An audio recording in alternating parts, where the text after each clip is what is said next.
વચ્ચે રાજ ઠાકરે તરફથી આક્રોશ છે અને રાજ ઠાકરેનું નિવેદન તદ્દન ખોટું અને અપમાનજનક છે। સરદાર સાહેબે 562 રજવાડાઓ એક કરી અખંડ ભારત રચ્યું છે। મોરારજી દેસાઈએ મુંબઈ મહારાષ્ટ્રને સોંપી દીધું હતું, તો આક્રોશ પણ ઠેર ઠેર સામે આવી રહ્યો છે। આ રાજ ઠાકરે જે બોલે છે મનસાના પ્રમુખ, એ બહુ ખોટું કરે। આખું મહારાષ્ટ્ર મરાઠીઓ પણ સરદાર સાહેબની સાથે છે।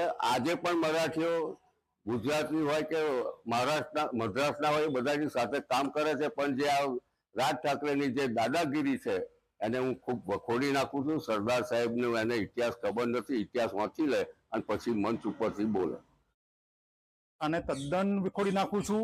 આ ખોટામાં ખોટું નિવેદન છે, સરદાર સાહેબનું અપમાન છે અને અમે ગુજરાતીઓ આ અપમાન સહન નહીં કરીએ। પહેલું તો સરદાર સાહેબે દેશ માટે 562 રજવાડા એક કરીને દેશ બનાવ્યો હોય, હવે આ જ રાજ ઠાકરે એને શું બનાવ્યું?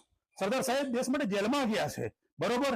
આ મને ફાવે એવા ગમે તેવા નિવેદન આપીને ગુજરાતીઓના નીચા દેખાવાની કોશિશ કરે છે, સરદાર સાહેબનું નામ બગાડે છે અને ત્યાં ડબલ એન્જિનની સરકાર છે। આની પર તો દેશદ્રોહનો કાયદો લાગવો પડે।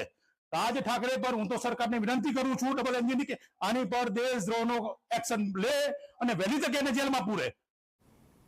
રાજકોટમાં તાકુડા ગામમાં ગેરકાયદે